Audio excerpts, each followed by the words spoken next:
안녕하세요. 김용수 한사입니다. 자, 1과목을 마치고 이제 3과목이라는 아주 재미있는 이제 해수욕장 같은 곳에 왔습니다. 지식의 바다가 아닌 여기는 해수욕장이에요. 해수욕장. 지식의 바다라고 하게 된다면 저기 뉴턴이 말했죠. 나는 저기 진리의 바다 앞에서 그 모래사장에서 조개 껍질을 줍는 어린아이에 불과하다. 하지만 여기는 이제 해수욕장. 해수욕장이 뭡니까? 해수욕장에 오는 사람들은 그 진리의 바다 자체가 목적은 아닙니다. 사실. 왜냐면 해수욕장에 오는 사람들은 다 이제 뭐 튜브라든가 아주 이제 삐까뻔쩍한 그러한 이제 수영복을 입고 오기도 하고, 그 다음에 와가지고 이제 선탠을 즐기기도 하고, 그 이제 따스한 햇볕 아래에서 가족 단위로 와가지고 이제 가족끼리 뭔가 이렇게 거기에서 맛있는 걸 먹기도 하고, 요렇게 다들 이제 놀려는 목적을 가지고 해수욕장에 오는 거죠. 같은 바다라도 그렇습니다. 자, 그러니까 이제 우리는 이제 3과목이라는 이제 과목으로 나가면서 뭔가의 목적을 가지고 여기 왔다는 겁니다. 이 3과목 원산지 결정 기준의 진리를 탐구하는 그런 목적보다는 어떠한 우리가 시험에 합격하기 위한 그런 목적 혹은 실제 실무를 함에 있어서 실제로 원산지 결정을 할 수 있는 그런 능력을 배양할 목적, 여러 가지 이 이론 자체보다는 이론 자체의 어떤 그런 심오한 그런 것보다는 이 이론을 활용해 가지고 우리가 어떤 것을 목적을 지향하기 위한 그런 이제 태도로서 접근을 하자는 것이 맞는 것이고, 제가 강의하는 목적과도 맞는 것이고, 여러분들 대부분도 시험에 합격하기 위해서 지금 요 3과목을 공부를 하고 있는 것이지, 사실은 뭐 실제로 이렇게 내가 혹은 내가 나중에 이 원산지 결정에 정말 전문가가 돼가지고 다른 우리나라가 아직 FTA를 체결하지 않은 뭐 일본이라든가 다른 나라와 FTA를 협정을 맺을 때 거기 가가지고 내가 우리나라와 일본 간의 어떤 이 품목별 원산지 결정 기준을 내가 만들어 볼 거야. 이런 목적으로 이걸 공부하시는 분은 많이 없을 거란 말이죠. 그래서 제가 이제 원산지 결정 기준 요 과목은 사실 한 20강 정도가 안 되는 그런 이제 강의 시간을 제가 이제 배열을 받고 요거 이제 강의를 하는데, 사실 이걸 제대로 가르치려면 한 100시간도 모자라요. 왜냐면 그 FTA 협정이 굉장히 이제 많습니다. 분량이 엄청나게 많아요. 몇백 페이지 정도 됩니다. 그거의 대부분을 차지하고 있는 게 바로 원산지 결정, 품목별 원산지 결정 기준이에요. 자, 그렇기 때문에 사실은 우리가 1과목에서 배우셨던 FTA 특례법이죠. 그 FTA 특례법도 사실은 FTA 협정을 근거로 해가지고 FTA 이제 특례법이 나온 건데, 1과목의 그 분량보다도 비교도 안 되는 많은 분량이 실제 FTA 협정문에 국문본과 영문본이 있습니다. 그 실제 FTA 협정문에 그렇게 많이 들어가 있단 말이에요. 그래서 이 과목은 약간은 조금 복잡하고 난해하기도 하고, 제대로 공부하게 되려면은 엄청난 시간 투자를 많이 하셔야만, 진짜 여러분들이 그 고시 공부하듯이 그렇게 시간 투자를 많이 하셔야만 마스터가 되는 그런 과목이란 말입니다. 하지만 저는 여러분들한테 시험을 합격해 시켜드리기 위해서 여기 존재하는 것이고요. 사실 원산지 관리사 3과목 시험에 필요한 지식 수준은 거의 그런 마스터급이 아니라 사실은 조금 이제 중고수 정도, 무협지로 말하면, 여러분들 무협지로 말하면은 가장 낮은 게 뭐죠? 하수죠, 하수. 그래서 이제 여러분들이 게임 같은 거 하다 보면은 이 하수, 이렇게 남들한테 이제 조금 놀리는 그게 이제 무협지에서 나온 단어예요. 하수, 중수, 고수가 있습니다. 그리고 그 고수를 넘어가면 뭐 초고수라고 부르는 그런 경우도 있고, 뭐 초고수, 절세고수, 이렇게 이제 부르고, 나중에 이게 나중에 끝까지 올라가면 그게 뭐죠? 지존이죠, 지존. 지존도 무협지에서 나온 단어고요. 그러니까 여러분들이 이제 진리를 탐구해가지고 거기까지 올라가는 그런 게 아니라, 사실 여기에서는 한 중수에서 고수 정도만 이제 여러분들 실력이 이제 배양이 돼서 시험장에 들어가시면은 충분히 합격이 가능하시고요. 그 다음에 이제 절세 고수니 지존이니 여러분들이 한번 노려보세요. 노려보시기 바라겠습니다. 자, 그래서 이제 서론은 여기까지 하고 이제 원산지 결정 기준에 대한 과목에 대해서 조금 이제 자세하게 제가 풀어서 설명을 좀 드려볼게요. 원산지 결정 기준하고 지금 사진에 어떻게 나왔죠? 지금 이거는 잘 안 보실 수도 있는데 농수산물입니다. 그 다음에 여기가 이제 컴퓨터, 공산품이죠. 그래서 자, OT 시간에도 말씀을 드렸지만은 공산품과 이제 농수산물의 원산지 결정 기준은 다릅니다. 자, 농수산물의 원산지 결정은 대부분 완전 생산이에요. 완전 생산. 완전 생산이 뭐냐? 어느 한 나라의 국가에서 100% 공정이 완료가 돼가지고 그 나라 이 물품에 이제 관여한 모든 것들이 그 나라 안에서만 이루어졌을 때 그게 완전 생산품입니다. 그래서 이제 우리나라 같은 경우에는 사실 거의 이제 단일 민족 국가죠. 그래서 이제 여러분들이 그 길거리를 가다가도 외국인들을 만나기 굉장히 힘들고, 뭐 이태원이라든지 뭐 다른 이제 뭐 명동이라든지 이런 번화가를 가야만 비로소 좀 외국인을 만날 수 있는 그런 국가입니다. 그래서 이 강의를 들으시는 여러분들도 대부분 대한민국 국적을 가지고 있고요. 어머니든 아버지든 전부 다 대한민국 국적을 가지고 있고 순수한 대한민국 국민의 그런 어떤 그 인종적으로 순수한 피를 물려받아 가지고 대한민국 사람이 됐을 거예요. 자, 이런 경우가 완전 생산이고요. 공산품은 일부의 부품이라도 다른 나라의 부품을 가져다가 쓰게 되면은 그러나 이 조립 과정이라든가 다른 생산 과정이라든가 이런 것들이 이제 한 나라에서 일부 그 수출국을 말하죠. 그 수출국에서 이루어지면 요게 이제 공산품의 어떤 실질적 변형 기준이라고 해가지고 이 컴퓨터를 이루고 있는 모든 물품들이 수출국이 한국이라고 하면 한국산이 아닙니다. 일부 물품이라도 어떤 거는 중국산, 어떤 거는 미국산, 어떤 거는 뭐 일본산 이렇게 해가지고 그 부품들이 상당히 다양한 국가들의 부품을 가져다가 쓸 수밖에 없단 말이죠. 현대 사회에서는. 그래서 만약에 이 노트북을 우리나라 수출국에서 한국산으로 인정을 받기 위해서는 그러면 한국에서 실질적인 가공이 일어났어야만 한국산으로 인정할 수가 있는 거예요. 네.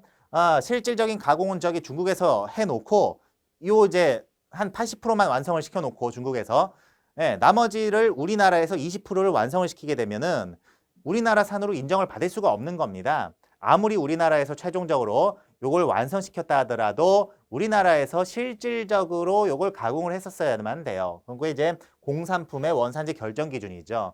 네, 그래서 우리는 그러면 이 둘 중에 뭐가 시험 문제에 나오겠습니까? 뭐가? 이게 시험 문제에 나올까요? 이게 시험 문제에 나오겠죠? 복잡하니까. 네, 이거는 시험 문제에 나올 그 내용 자체가 별로 없어요. 이게 시험 문제에 굉장히 많이 나오고요. 자, 여기에서 이제 쓸 수 있는 것이 제가 1과목에서도 약간씩 말씀을 드렸는데 이제 부가가치 기준과 세번 변경 기준입니다. OT 시간에도 말씀을 드렸었죠. 그리고 이제 조금 이제 특이한 것들은 가공 공정 기준이라는 것까지 활용을 하게 됩니다. 그래서 자, 물론 이 컴퓨터 자체를 완전 생산했을 수도 있어요. 우리나라에서. 이 컴퓨터 자체가 우리나라에서 뭐 하나라도 전부 다 우리나라 부품을 썼다고 가정을 해봅시다. 자, 이러면은 우리나라 산으로 인정이 될까요? 안 될까요? 당연히 되는 거죠. 이거는 이견이 없습니다. 두말할 여지도 없이 당연히 그렇게 되면 우리나라 산으로 인정을 받을 수가 있는 건데 실질적으로는 불가능해요. 실질적으로는 그렇게 될 수가 없습니다. 그래서 우리 이제 3과목에서는 대부분 이 공산품에 대한 그런 원산지 결정 기준을 따지는 데서 많이 이제 문제가 출제가 된다. 자, 통조림을 한번 볼게요. 네, 여기서 통조림을 왜 제가 갖다 놨냐면 제조 가공에 대한 어떤 개념을 다시 한번 설명드리기 위해서인데요. 자, 이 통조림을 만들기 위해서는 일단은 재료가 필요하죠. 그 재료가 뭐가 되겠습니까? 요 안에 들어가 있는 생선이 될 겁니다. 생선. 자, 그런데 이제 재료가 생선만 있는 건 아니에요. 이 생선을 가져다가 이 생선을 절여야 되기 때문에 어떠한 이제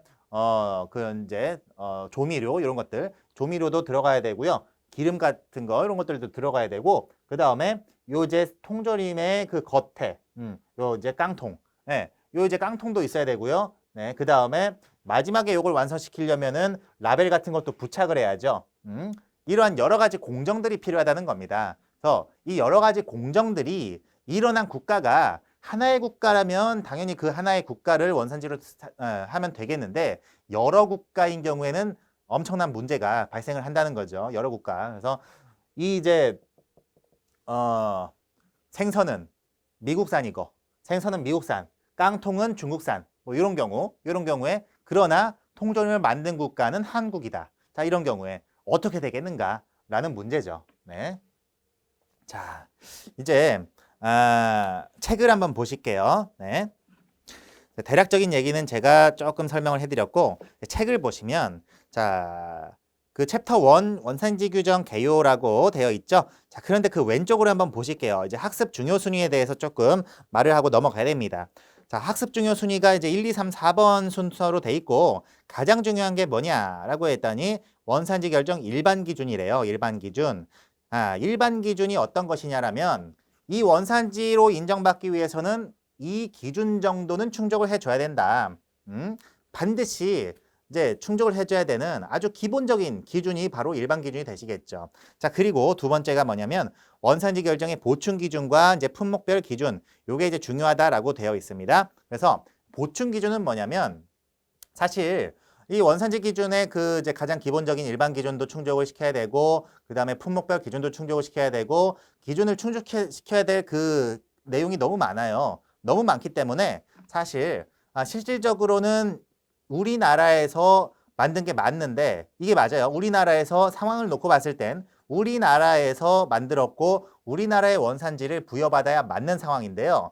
이게 특정한 경우에는 상당히 우리나라 원산지로 인정받을 수가 없는 아주 이제 불편한 조금은 약간은 이제 억울하다고 느낄 수도 있는 수출자 입장에서 억울하다고 느낄 수도 있는 상황이 발생을 합니다. 워낙에 충족시켜야 될 규정들이 많기 때문이죠. 자, 이런 경우에는 그 억울함을 이제 해소시켜 줄 수 있는 규정이 바로 보충 기준이에요. 보충 기준. 그래서 이 보충 기준은 한마디로 말씀드리면 원산지를 인정받을 수 있을 만한 그러한 상황임에도 불구하고 원산지를 인정받지 못하는 상황에서 그것을 원산지로 인정받을 수 있게끔 만들어주는 도와주는 그런 규정이라고 볼 수가 있겠습니다. 자, 그 다음 5번째 5장 원산지 결정 품목별 기준. 요건 뭐냐면 원산지 결정 품목별로 그러니까 물건별로 HS 코드별로 HS 코드 물건별로 이 기준이 다른 경우에는 요거 이제 품목별 기준이라고 하게 됩니다. 그래서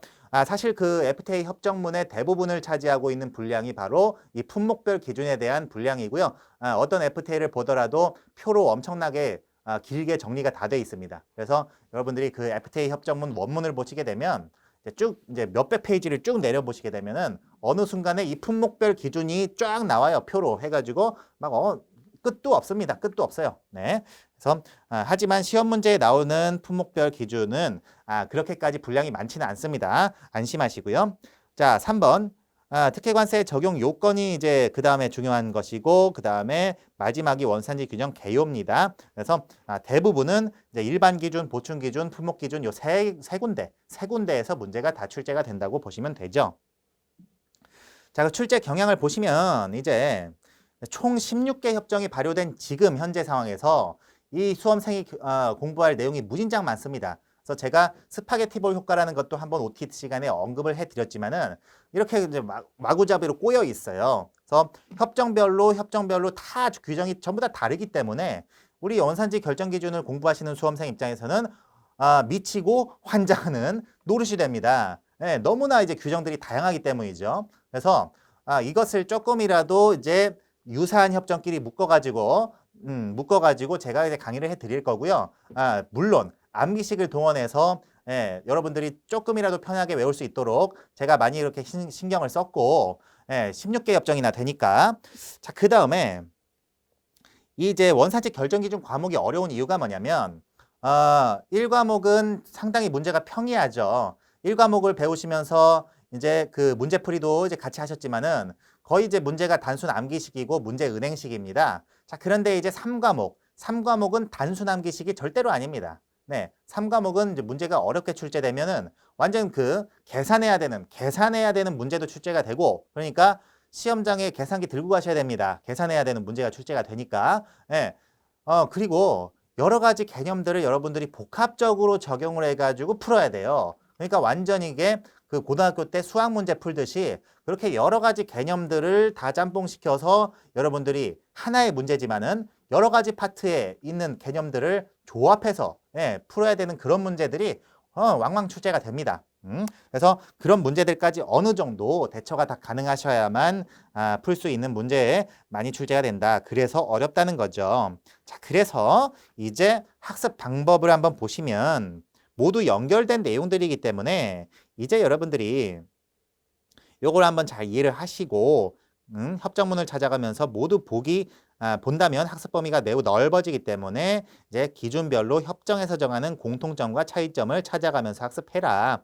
네, 그래서 이런 것들에 대해서 제가 강의를 하면서 충분히 그때그때마다 설명을 잘 드리겠습니다. 그래서 요 3과목은 제가 책임지고 여러분들의 합격을 문턱을 뛰어넘을 수 있도록 캐리해 드리겠습니다. 캐리. 뭔지 아시죠? 네. 자, 챕터 1, 이제 원산지 규정의 개요 한번 들어가 보시면 이제 가트 협정입니다. 가트 협정.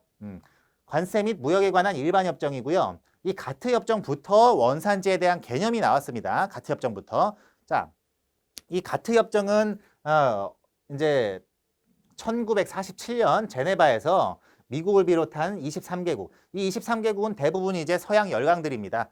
이때는 1947년이었기 때문에 그래서 이 국제적인 무역협정을 하면서 원산지 규정에 대한 그런 내용이 여기서부터 이제 그런 개념이 본격적으로 나온 거예요. 자, 이 원산지 규정은 자, 보호산업의 세이프 가드, 우회 수입 방지 이런 것들. 그래서 만약에 미국에서 이제 미국산 물품이 이제 과거에는 이제 미국의 엄청난 그런 이제 생산력을 바탕으로 미국이 경제 성장을 부응하던 그런 당시에는 미국산 물품이 이제 전 세계에 이렇게 많이 이렇게 흘러 들어갔죠. 그래서 그런 상황에서 유럽 입장에서는 이제 그만 미국 물품 수입하고 싶은데 이제 우리나라 물품을 좀 쓰고 싶고 미국 물품은 나 이제 그만 수입하고 싶어. 이런 상황에서는 유럽 입장에서 메이드 인 USA를 당연히 수입하는 물건 중에 메이드 인 USA에 대해서 걸러낼 수가 있어야 되죠. 자, 그런 상황에서 이 보호산업에 대한 세이프 가드를 올린다는 겁니다. 말 그대로.